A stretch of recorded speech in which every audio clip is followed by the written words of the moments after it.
Hello dear student, कैसे हो? बढ़िया एकदम। आज हम जो करने वाले हैं वो हम करने वाले हैं कंप्लीट टॉट को एक छोटे से सेशन में रिवाइज करने वाले हैं। और ये वीडियो मैं किस लिए लाई हूँ, क्योंकि अभी एग्ज़ाम टाइम है, रिवीजन के लिए टाइम चाहिए। डिटेल में रिवीजन हम कर नहीं पाते हैं, तो हमें शॉर्ट में रिवीजन करना है। उसी के पर्पज़ से मैं ये वीडियो लेकर आई हूँ। ठीक है, तो जितना मैं बस वीडियो में करा दूँ आपको रिवाइज, उतने से आपका हो जाएगा, उतना सफिशिएंट है। ठीक है, तो हम जो शुरू करते हैं, सबसे पहले मैं आपको कह दूँ, सबसे पहले तो सबका थैंक यू, इतना सारा प्यार मुझे आप लोग दे रहे हो। और दूसरा बस आपको लगता है कि भाई हाँ अच्छी बातें हैं जो ये बताती है, यूज़फुल हैं, ये जिन लोगों को इसकी नीड है उन तक पहुंचनी चाहिए, तो आपको शेयर तो ज़रूर करना चाहिए और सब्सक्राइब भी खुद भी करना चाहिए और दूसरों से भी करवाना चाहिए। क्योंकि मेरी बातें ऐसी हैं कि वो एक स्टूडेंट के पर्पज़ से ही नहीं है, एक स्टूडेंट के लिए ही नहीं है, जनरली वो सभी लोगों के लिए होती हैं। ठीक है, तो बस आप सब्सक्राइब करिए, शेयर करिए, और आपको अगर अच्छी लगती है तो उसको एक लाइक भी कर दीजिए। ठीक है, तो हम शुरू करते हैं। टॉट टॉट अभी रिसेंटली जितने भी एग्ज़ाम होने वाले हैं जिनमें लॉ आता है और टॉट एक सब्जेक्ट के तरह से आता है, वहाँ पर टॉट हमारा इस वीडियो से प्रॉपर रिवाइज हो जाएगा। आपको इससे ज़्यादा कुछ करने की ज़रूरत नहीं है। ठीक है, और जो मैक्सिम्स हैं, मैक्सिम्स भी मैंने टोटल में से कुछ ओनली 6 हैं जो आपको करनी है, इसके अलावा नहीं करनी है। इतना आपके एग्ज़ाम के लिए सफिशिएंट है, इसी से आ जाएगा, इससे ज़्यादा नहीं करना है आपको। ठीक है, अगर कोई चीज़ समझ में नहीं आती है, कोई चीज़ समझ में नहीं आती है, आपको किसी चीज़ में प्रॉब्लम होती है, तो आप मुझे कमेंट बॉक्स में करके आप मुझसे पूछ सकते हैं, डिस्कस कर सकते हैं। ठीक है, तो हम शुरू करते हैं बहुत ही शॉर्ट में और कंसाइज वे में। ठीक है, तो हम शुरू करते हैं कि टॉर्ट टॉर्ट होता क्या। टॉर्ट एक सिविल रॉन्ग होता है। सिविल रॉन्ग मतलब जैसे हम क्रिमिनल में क्राइम बोलते हैं, तो सिविल में हम सिविल रॉन्ग बोलते हैं। ठीक है, जैसे क्रिमिनल लॉ में ऑफेंस हो गया, क्राइम हो गया, वैसे ही सिविल लॉ में रॉन्ग हो गया। ठीक है, इसमें दूसरी बात, इसमें पनिशमेंट नहीं होता है, इसमें ओनली कंपनसेशन होता है। पनिशमेंट जो दिया जाता है वो आईपीसी में दिया जाता है, क्रिमिनल लॉ में दिया जाता है। ठीक है, हिंदी में इसको अकृत्य बोलते हैं, हिंदी में। ठीक है, वो टॉर्ट में ही आप याद रखिए। तो हम शुरू करते हैं इसको। पहला हम ले लेते हैं लीगल ऑब्लिगेशन को।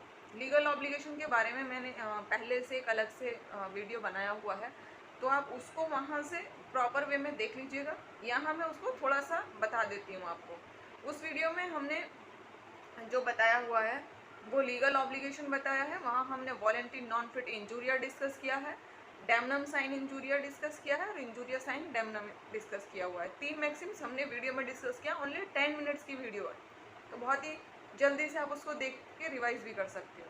ठीक है, तो 3 मैक्सिम्स तो हमारी ये हो गई।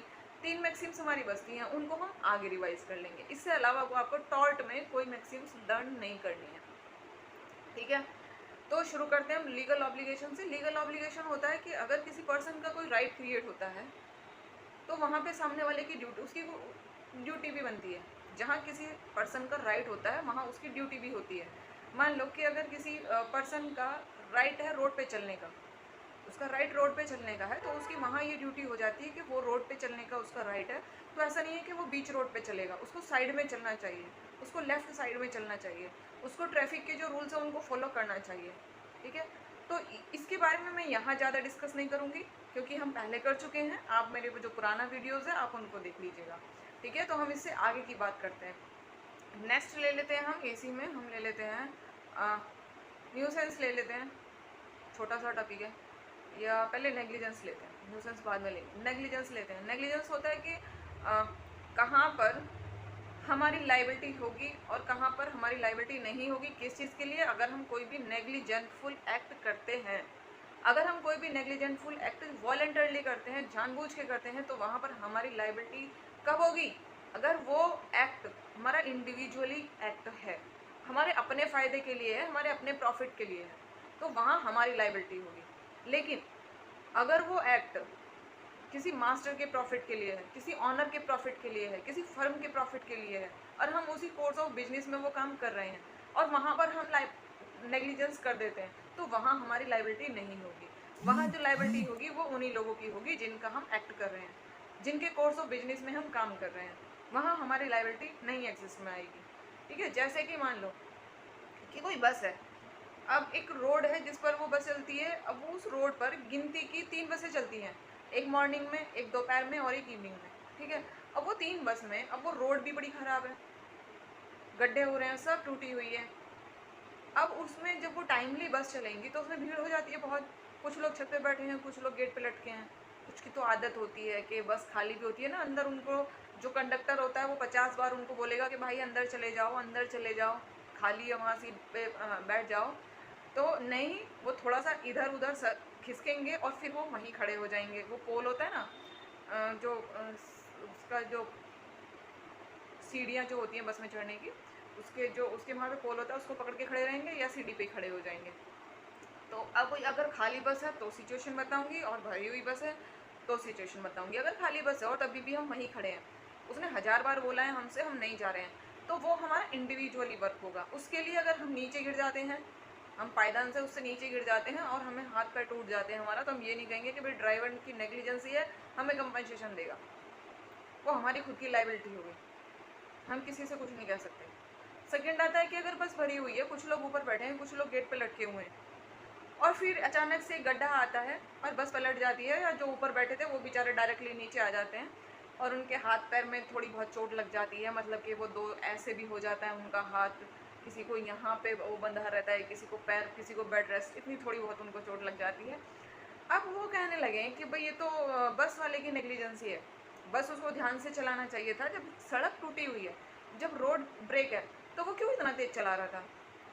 तो नहीं, यहाँ बस वाले की कोई भी गलती नहीं है, या कंडक्टर की, या कोई भी उस पर क्लीनर वगैरह है तो उनकी कोई भी लाइबिलिटी नहीं एग्जिस्ट में आएगी।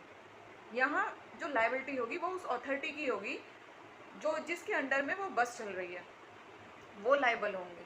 क्योंकि जो ड्राइवर है वो अपने कोर्स ऑफ बिजनेस में काम कर रहा है, जो कंडक्टर है वो अपने कोर्स ऑफ बिजनेस में काम कर रहा है। यहाँ कोई वो अपने बेनिफिट के लिए कोई भी एक्ट नहीं कर रहे हैं, इंडिविजुअली कोई एक्ट नहीं कर रहे हैं, तो यहाँ लाइबिलिटी उनकी नहीं होगी। ठीक है, दूसरा आता है हमारा, इसका हम दूसरा एग्जाम्पल लेते हैं। इसी में मैं आपको स्ट्रिक्ट लाइबिलिटी और एब्सोल्यूट लाइबिलिटी का भी मैं आपको इसी में एग्जाम्पल बता देती हूँ। ठीक है, कि कहाँ पर नेग्लिजेंसी में स्ट्रिक्ट लाइबिलिटी होगी और कहाँ पर एब्सोल्यूट लाइबिलिटी होगी। डिटेल में हम ज़्यादा में नहीं बताएंगे कि अब स्ट्रिक्ट लाइबिलिटी चलो बता देती हूँ। स्ट्रिक्ट लाइबिलिटी होता है कि जो पर्सन एक्ट कर रहा है, जो पर्सन एक्ट कर रहा है उसी की लाइबिलिटी होती है, वो शिफ्ट नहीं होती है। और एब्सोल्यूट कर रहा था कि हम कर रहे हैं लेकिन हम इसकी वजह से कर रहे हैं तो इसकी लाइबिलिटी हो जाएगी। ठीक है, इतना डिफरेंस है बस, लेकिन आता वो नेग्लिजेंस में भी है और न्यूसेंस में भी आता है। जैसे इसका हम नेक्स्ट एग्जांपल लेते हैं कि जैसे हमारा मान लो कि अब बिजली का तार टूट जाता है। पहले टूटते थे बहुत, अब तो लाइन वाइन चेंज हो गई हैं, अब तो पूरा ही सिस्टम चेंज हो गया, तो अब वो प्रॉब्लम नहीं होती। पहले बहुत टूटते थे, पहले मतलब कि कुछ साल पहले पुराने ज़माने की बात नहीं है, कुछ साल पहले की बात है। ठीक है, तो वो तार बहुत टूटते थे। अब क्या हुआ कि जैसे हमने वो मूवी है ना, क्या नाम है उसका, मुझे नाम याद नहीं आ रहा, जिसमें बहुत सारे वो चेंज वेंज से करता रहता है, चलो जाने दो। तो उसमें क्या रहता है कि वो तार टूट के गिर जाता है पानी में, और उसकी जो बहन होती है, छोटी होती है वो, और वो अपरिचित, याद आ गया, अपरिचित। तो उस मूवी में क्या रहता है, वो छोटी जो बच्ची होती है वो अपने स्कूल में जाती है कंपटीशन में, 15 अगस्त 26 जनवरी कुछ ऐसा होता है उसमें ओकेज़न उस दिन। अब वो तार टूट जाता है, तार टूट के वहाँ पे गिर जाता है, बारिश हो जाती, करंट आ जाता है सारे में।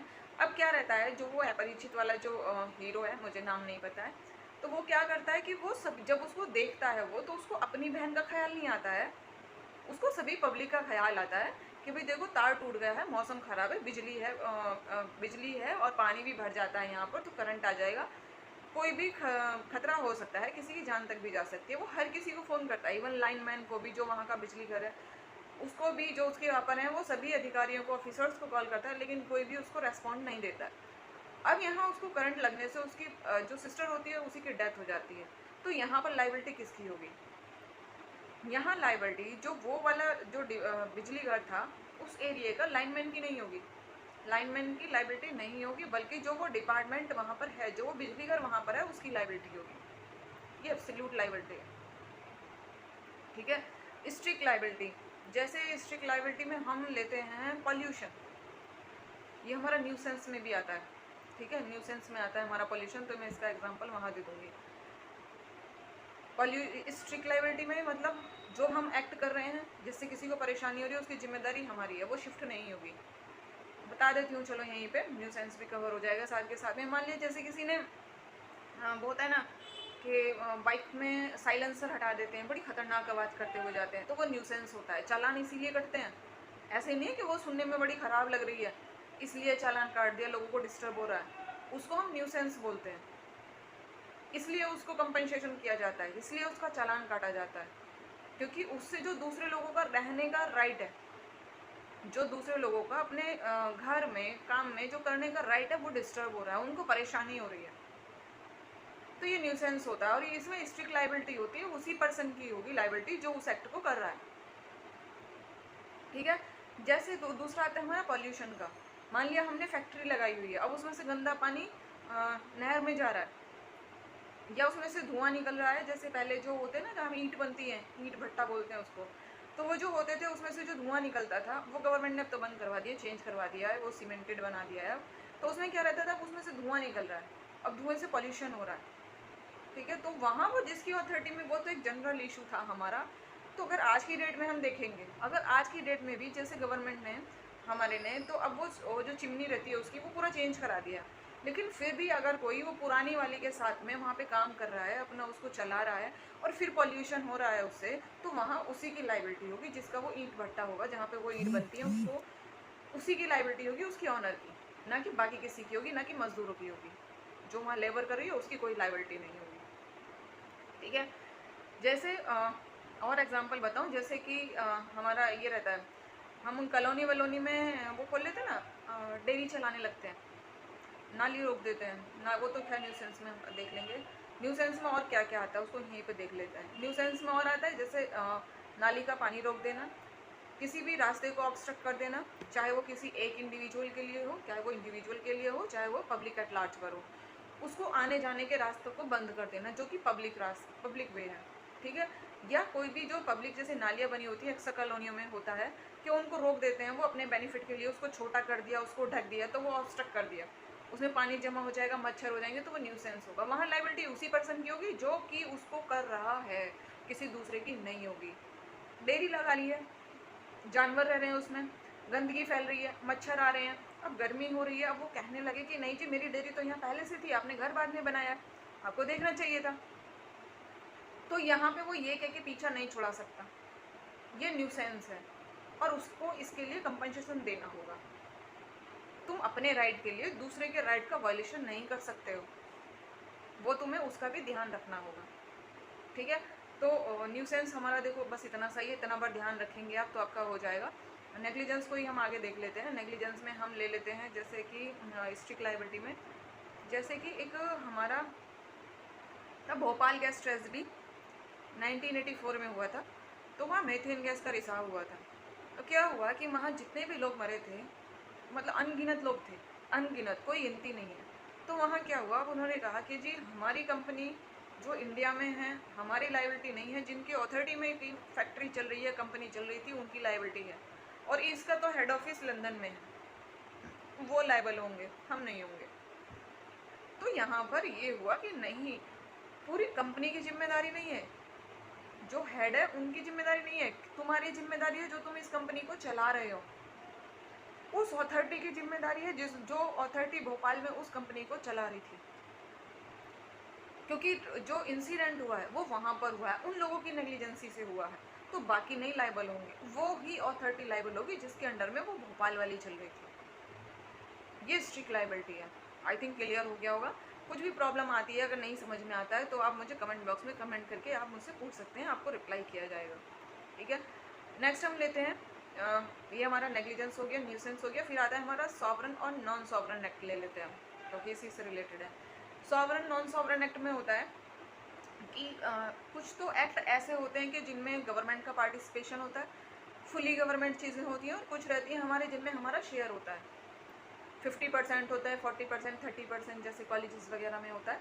यहाँ ये मैटर नहीं करता है कितना शेयर है, बस शेयर होना चाहिए, चाहे वो फुली हो, सॉरी फुली होगी तो शेयर नहीं होगा, और अगर प्राइवेट होगी या ट्रस्ट वगैरह में होगी तो वहाँ शेयर होता है पब्लिक का, प्राइवेट इंडिविजुअल का। तो अब अगर किसी अथॉरिटी, किसी कंपनी में शेयर है, अब वहाँ पे वो ये कहने लगे कि नहीं जी हमारा तो इसमें शेयर है और यहाँ की इस वाली जगह की लायबिलिटी हमारी नहीं है, हम तो हम तो लखनऊ की जिम्मेदारी संभालते हैं, हमारी वहाँ की लायबिलिटी आएगी। तो ऐसा नहीं होता। इसका एग्जाम्पल ही देती हूँ मैं आपको। ये सारे एग्जाम्पल आप याद रखना, ये एग्जाम में पूछे जाते हैं, डिक्टो मिलेंगे आपको लिखे हुए, ठीक है। तो ये एग्जाम्पल ऐसे ही नहीं है, मैं जो भी बोल रही हूँ आप इसको नोट कर लेना सबको, जितना भी मैं आपको ये बता रही हूँ, ठीक है। तो फिर आपको एक होता है ना कि हम सुनते हैं और सुनने के बाद में अगर हमने वो नोट कर लिया तो वो रिवाइज हो जाता है हमारा अच्छे से। तो एक कंपनी थी ईस्ट इंडिया कंपनी के टाइम में, ईस्ट इंडिया कंपनी का तो आपको पता ही है। तो जब ईस्ट इंडिया कंपनी के टाइम पे कंपनी थी तो माल आने वाला था, हैवी वाला लोहा था, मशीनें थी, अब वो मालगाड़ी में से नीचे उतरनी थी। मालगाड़ी में से जैसे नीचे उतार रहे थे तो एक तांगे वाला तांगा गाड़ी को लेके वहाँ खड़ा हुआ था, तो वो लोहा जो था वो गिर जाता है, जो लेबर उसको काम कर रही है, चढ़ा रही थी मालगाड़ी में, वो नीचे गिर जाता है। अब नीचे गिरने पर क्या होता है, वो घोड़ा इतना डर जाता है, इतना डर जाता है कि वो उछल जाता है, वो गाड़ी वाड़ी सब पलट जाती है और वहाँ वो डेथ हो जाती है। अब वो क्लेम करते हैं कंपनसेशन के लिए। अब वो कंपनी ये कहने लगे कि भाई उन्होंने वो कंप्लेन करते हैं ईस्ट इंडिया कंपनी को, क्योंकि वो ईस्ट इंडिया कंपनी के अंडर में चल रही थी। अब ईस्ट इंडिया कंपनी कहती है कि नहीं भाई हमारा इसमें शेयर है, लेकिन वहाँ तो वो कंपनी है ना, हम ये फुल्ली कंपनी की, जो ईस्ट इंडिया कंपनी है ये फुल्ली उसके अंडर में गवर्न नहीं हो रही है। तो उसने कहा कि अच्छा, ये जो मतलब कि जो लोग वहाँ पर इसको चला रहे हैं कंपनी को, या जो ब्रिटिश क्राउन है उनका भी शेयर है इसमें, वो लोग लायबिलिटी देंगे इसकी, हमारी फुल्ली लायबिलिटी नहीं है। तो यहाँ पर ये डिसाइड किया गया कि वो लोग भी देंगे और आप भी दोगे, जिसका जितना शेयर है वो उसी के अकॉर्डिंग उसको कंपनसेशन दिया जाएगा। नेक्स्ट एग्जाम्पल लेते हैं हम इसका। जैसे एक सुनार थे गोल्ड स्मिथ, वो पंजाब के थे, तो वो मेरठ में सोना बेचने आते हैं, सोना चांदी ये सब बेचने आते हैं ट्रेन से, बाय ट्रेन। अब स्टेशन पे उतरे, स्टेशन पे उतरने के बाद में उनसे रात में 12-1 बजे जब वो उतरे तो वहाँ पुलिस चेक करती है। अब चेक किया तो उनके पास सोना था, बहुत सारा चांदी था, उनको अरेस्ट किया गया। उनके पास लाइसेंस नहीं था, ठीक है। अब लाइसेंस नहीं था, उनको अरेस्ट किया गया, जो उनका वो सामान था उसको जब्त कर लिया गया, फोरफिट कर लिया गया, सीज भी बोल देते हैं, उसको जमा कर दिया थाने में। अब क्या हुआ कि अगले दिन, दूसरे दिन जब उनको छोड़ा गया, 24 घंटे से ज़्यादा हम थाने में नहीं रख सकते हैं पुलिस स्टेशन में, ठीक है, इतना भी याद रख लेना आप। तो जब उसको छोड़ा गया तो उसको चांदी तो उसकी सिल्वर जो था वो तो उसको लौटाया गया, लेकिन जो उसका गोल्ड था वो उसको प्रॉपर मात्रा में, प्रॉपर क्वांटिटी में उसको नहीं दिया गया, उसमें कम था, मतलब बहुत थोड़ा सा उसको दिया गया। अब उसने क्लेम किया गवर्नमेंट को कि भाई मेरा इतना सोना था और मुझे तो केवल एक पार्ट दिया गया इसका, मुझे मेरा पूरा सोना वापस किया जाए जो कि जब्त किया गया था। सॉरी। अब गवर्नमेंट कहती है, अब स्टेट कहती है, स्टेट के अगेंस्ट सूट फाइल किया उसने। अब स्टेट कहती है कि भाई इसमें हमारी लायबिलिटी नहीं है, इसमें वो पुलिस वालों की लायबिलिटी है जिन्होंने वो जब्त किया है, जिन्होंने वो फोरफिट किया है, हमारी कोई लायबिलिटी नहीं है, अब उनसे मांगिए। तो यहाँ पर ये डिसाइड किया गया कि नहीं, किसी और की जिम्मेदारी नहीं होगी, किसी और की लायबिलिटी नहीं होगी, यहाँ लायबिलिटी स्टेट की ही होगी, क्योंकि जो पुलिस एक्ट कर रही है, जो पुलिस ने वो एक्ट किया है वो अपने कोर्स ऑफ बिजनेस में किया है, जो करने की उसकी ड्यूटी है, जिस काम को करने की उसकी ड्यूटी है वो वही उन्होंने परफॉर्म किया है, और इसीलिए स्टेट लायबल होगी। उन्होंने कोई इंडिविजुअली नहीं कोई एक्ट परफॉर्म किया, अगर वो इंडिविजुअली करते, ड्यूटी ऑफ हो गई थी उनके, अपने घर चले गए, उन्होंने सोचा कि भाई जा तो रहे हैं, देखे भला ये क्या है, फिर वो चुपचाप से अपने घर पे ले जाके उसने रख दिया, बताया नहीं किसी को, तो वहाँ फिर उसकी अकेले की लायबिलिटी हो जाएगी। जैसे जितने भी गवर्नमेंट ऑफिसर होते हैं, मान लो जैसे डॉक्टर है, अब डॉक्टर ने ऑपरेशन किया, ऑपरेशन करने के बाद में कैंची छोड़ दी, या जो वो अक्षय कुमार की एक मूवी है वो करीना कपूर के साथ में, वो उसकी जो कुछ रहता है हाथ का ब्रेसलेट वगैरह वो अंदर उसके पेट में चला जाता है, वो ओम मंगलम बोलता रहता है, तो वहाँ नेग्लिजेंसी किसकी थी, डॉक्टर की। तो अगर ऐसी नेग्लिजेंसी करने वाला डॉक्टर प्राइवेट है तो उसकी इंडिविजुअली रेस्पॉन्सिबिलिटी आएगी, इंडिविजुअली लाइबिलिटी आएगी, लेकिन अगर वो गवर्नमेंट ऑफिसर है, गवर्नमेंट डॉक्टर है, तो फिर यहाँ स्टेट की ही लाइबिलिटी आएगी, क्योंकि वो जो एक्ट कर रहा है। हमें सीधा सा सिंपल सा एक बात ध्यान रखनी है कि कोई भी जो सुपीरियर अथॉरिटी है कोई भी जो सुपीरियर अथॉरिटी है और उसके अंडर जो भी काम कर रहा है, और वो काम, उस काम को करने से अगर किसी भी पर्सन को, थर्ड पर्सन को कोई भी इंजरी हो जाती है, कोई भी डैमेज हो जाता है, तो वहाँ पर उस अथॉरिटी की ही लाइबिलिटी होगी जिसकी अथॉरिटी में हम एक्ट कर रहे हैं, जिसके अंडर हम एक्ट कर रहे हैं उसी अथॉरिटी की लाइबिलिटी होगी, चाहे वो इंडिविजुअल, चाहे वो मास्टर हो, चाहे वो ऑनर हो, चाहे वो लैंडलॉर्ड हो, कोई भी हो, चाहे वो स्टेट हो, चाहे वो कोई ट्रस्ट हो, कोई भी हो, जिसके बेनिफिट के लिए, जिसके कोर्स ऑफ बिजनेस में हमने वो एक्ट परफॉर्म किया है, फिर नेग्लिजेंसी से कुछ होता है, हमारी नेग्लिजेंसी से, तो वहाँ पर लाइबिलिटी उन्हीं लोगों की होगी, हमारी नहीं होगी, क्योंकि हम उनके अंडर परफॉर्म कर रहे हैं और वही एक्ट कर रहे हैं जिसकी हमारी ड्यूटी है। हम उसी कोर्स ऑफ बिजनेस में हमने एक्ट किया है, इंडिविजुअली हमने कोई भी एक्ट नहीं किया। मान लो जैसे होता है ना कि एक एग्जाम्पल और दे देती हूँ, बहुत पूछा जाता है एग्जाम में। मान लो जैसे होता है ना सॉरी, कि जैसे कोई बैंक में काम करता है, अब हमारा अकाउंट भी उसी ब्रांच में है, तो हम कह देते हैं ले भाई पैसे ले जा, हमारे ये जमा कर देना, अपना खाते में डाल देना, तो कहता है ठीक है। या जैसे कोई बिजली विभाग में होता है, हम उसको बोल देते हैं ले भाई जा तो रही है तो उधर को ले, हमारा भी ये बिल हो रहा है 10,000 है, तो इसको जमा कर देना। अब वो जमा नहीं करता है, ना बैंक में करता है, ना बिजली घर में करता है, बिल जमा करता है, वो उस पैसे को अपने यूज में ले लेता है। अब हम किसको क्लेम करेंगे? अगर हमने बैंक में पैसा जमा करने को दिया था और उसने वो पैसा बैंक में जमा नहीं किया, तो हम किसको क्लेम करेंगे? उस पर्सन को, ना कि बैंक को, कि भाई तुम्हारा आदमी है, तुम्हारे यहाँ पे जॉब करता है, हमने बैंक में जमा करने को पैसा दिया था तो हमें वापस दिलाओ। अब उनको क्लेम नहीं करेंगे, बैंक की कोई गारंटी नहीं है, क्योंकि बैंक की लाइबिलिटी कैसे हो जाएगी? बैंक ने कोई उसकी जो ड्यूटी उसको दी है, वो ये थोड़ा ही ना दी है कि भाई तुम कलेक्शन करके लाओगे। अगर उसकी ड्यूटी ये होती कि भाई तुम्हें कलेक्शन करके लाना है, तो वहाँ पर लाइबिलिटी बैंक की हो जाती है। उसकी कलेक्शन करने की ड्यूटी है सॉरी, उसकी कलेक्शन करने की ड्यूटी है और वो कलेक्शन करके लाया और फिर उसने वो पैसा अपने बेनिफिट के लिए यूज़ कर लिया या उस पैसे का मिसयूज़ कर लिया, तो वहाँ फिर बैंक की लाइबिलिटी हो जाती है। समझ में आ गया होगा, क्लियर हो गया होगा। तो नेक्स्ट बचता है हमारा ट्रेसपास। ट्रेसपास होता है कि किसी की भी प्रॉपर्टी में, चाहे वो खुली हो चाहे बनी हुई हो, वहाँ पर अगर हम बिना परमिशन के एंटर कर देते हैं तो वो ट्रेसपास होता है। चाहे जो खेत वेत है, खुली हुई कोई भी जगह है, वहाँ पर उसने छोटी छोटी सी बाउंड्री की हुई हो, चाहे वो तार लगाया हो, चाहे लकड़ी वकड़ी रख देते हैं, वो किया हुआ हो, वो किस लिए किया है? कि वो रोकना चाह रहा है कि भाई अंदर मत जाओ, और फिर हम जा रहे हैं तो वो ट्रेसपास होता है। सीधा सिंपल सा हमें याद रखना है कि जहाँ हमें जाने के लिए मना किया गया है, हमें कोई रोक रहा है और फिर हम जा रहे हैं तो वो ट्रेसपास होता है। सॉरी वो गला सूख गया। चलो नेक्स्ट बचता है हमारा, पानी नहीं पीते हैं अभी, थोड़ा सा बचा है, उसी को पहले कंप्लीट कर लेते हैं। नेक्स्ट बचा है हमारा डिफामेशन। डिफामेशन हमारा क्रिमिनल में भी आता है और सिविल में भी आता है। सिविल में कैसे आएगा? जहाँ पर हमारा कंपनसेशन का मामला आएगा तो वहाँ पर हम सिविल में जाएंगे, और जहाँ हमें पनिशमेंट दिलानी हो तो वहाँ पे आईपीसी में जाएंगे, क्रिमिनल लॉ में जाएंगे। ठीक है, तो इसमें दोनों जगह जा सकते हैं।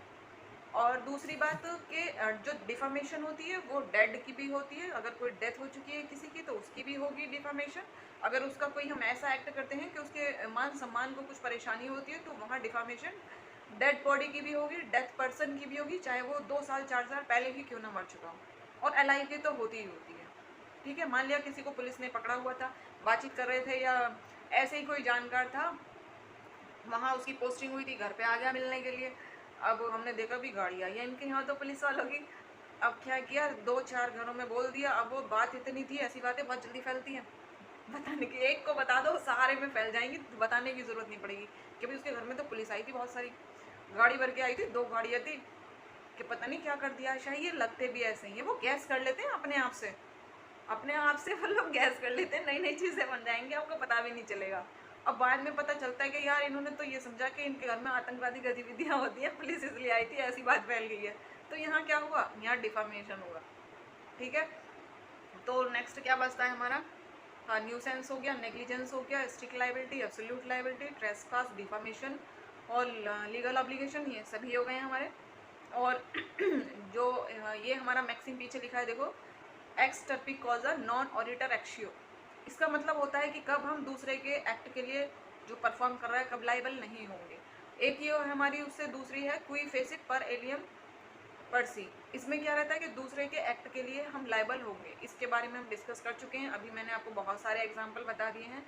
लास्ट है हमारा रेस इप्सा लोक्विटर। इसमें क्या रहता है, इसका मैं बता देती हूँ थोड़ा सा आपको, कि इसमें कोई भी ऐसा इंसिडेंट होता है कि जिसको देख के हमें खुद से आभास हो जाता है कि हाँ ये चीज़ ऐसे हुई होगी, यहाँ प्रूफ करने की ज़रूरत नहीं होती है। जैसे होता है कि किसी का एक्सीडेंट हो गया, कोई रॉन्ग साइड से जा रहा था, अब टक्कर लगी सामने से, तो हमें देखते के साथ में हमें आएगा कि भाई हाँ ये रॉन्ग साइड से आ रहा था इसलिए टक्कर लगी है।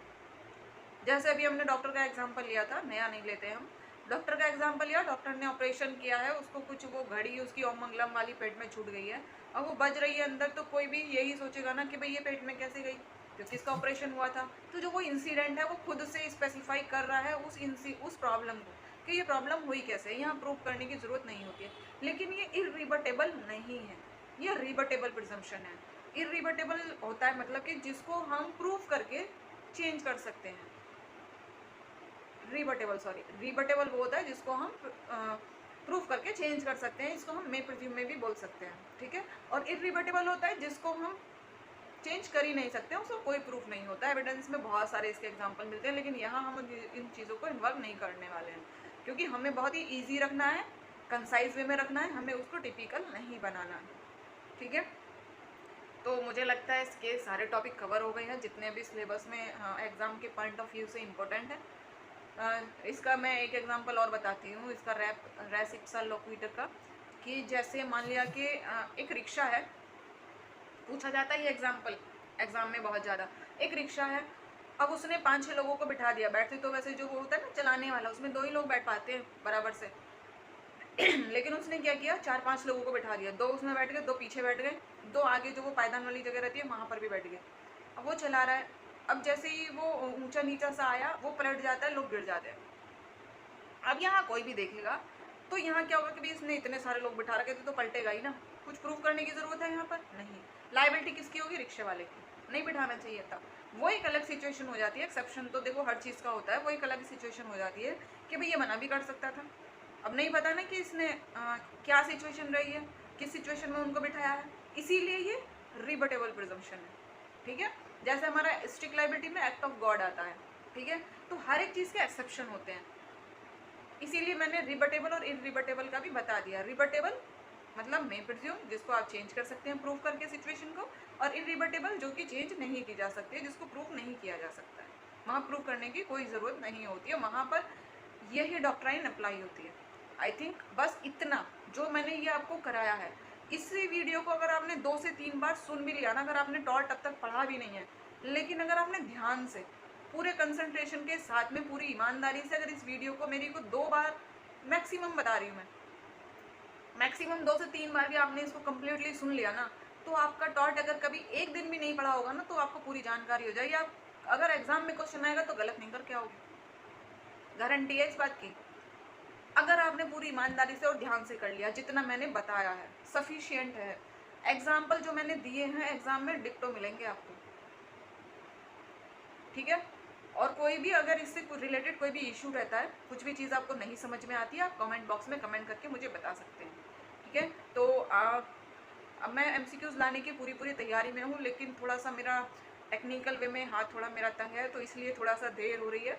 तो जल्दी ही एमसीक्यू सीरीज़ लेकर आऊँगी, प्रीवियस ईयर की भी और वैसे भी जो इंपॉर्टेंट क्वेश्चन हैं एग्ज़ाम के पॉइंट ऑफ व्यू से, जितने भी रिसेंटली एग्ज़ाम अभी होने वाले हैं, ठीक है। तो आपको क्या करना है, आपको बस इतना करना है, वीडियो को शेयर करना है, लाइक करना है और सब्सक्राइब करना है। क्योंकि देखो बहुत सारे स्टूडेंट ऐसे होते हैं जो कोचिंग वगैरह नहीं ले पाते हैं, फाइनेंशियली बहुत प्रॉब्लम्स रहती हैं और बहुत सारी प्रॉब्लम्स रहती हैं, पूरे दिन काम करना होता है, उनको जॉब करनी होती है, लेकिन वो नहीं अटेंड कर पाते हैं। कॉलेजेस में तो देखो पढ़ते हैं नहीं हम, बाद में हमें समझ में आता है हमें पढ़ लेना चाहिए था। तो इसलिए जिन लोगों को अगर आपको लगता है कि भाई ये नीड है, आप लोगों को क्या मैं बताती हूँ आपको, क्या आपको शेयर करना चाहिए। इसके लिए तो मैं आपको मतलब आप पे मेरा राइट आपको समझकर, आप लोगों पर अपना राइट समझकर मैं आपको ये फोर्सफुली बोल रही हूँ कि इस लोगों को आप ज़्यादा से ज़्यादा शेयर करें और सब्सक्राइब करें, क्योंकि ये वीडियो उन लोगों तक ज़रूर पहुँचनी चाहिए जिनको इसकी नीड है। क्योंकि एग्ज़ाम टाइम है, नेक्स्ट मंथ में जून में बहुत सारे एग्ज़ाम हैं, जुलाई में बहुत सारे एग्ज़ाम हैं। अगर 2 से 3 बार इस वीडियो को देख लिया जाएगा और इसको मेमोराइज कर लिया जाएगा तो उनका टॉट से तो लिख के दे सकती हूँ, टॉट से तो एक भी क्वेश्चन गलत नहीं होने वाला है। ठीक है, तो बस अपना प्यार मुझे ऐसे ही देते रहिए। मिलते हैं नेक्स्ट वीडियो में। MCQs भी लेके आने वाली हूँ और मुस्लिम लॉ पे मैं पूरा आपको एक लेक्चर देने वाली हूँ, बहुत ही कंसाइज वे में, बहुत ही कंसाइज वे में। ठीक है, और बाकी कई सारी चीज़ें सोची है मैंने, वो एक सरप्राइज रहेगा आपके लिए एग्ज़ाम के पॉइंट ऑफ व्यू से। ठीक है, तो चलिए मिलते हैं नेक्स्ट वीडियो में। Okay, bye bye.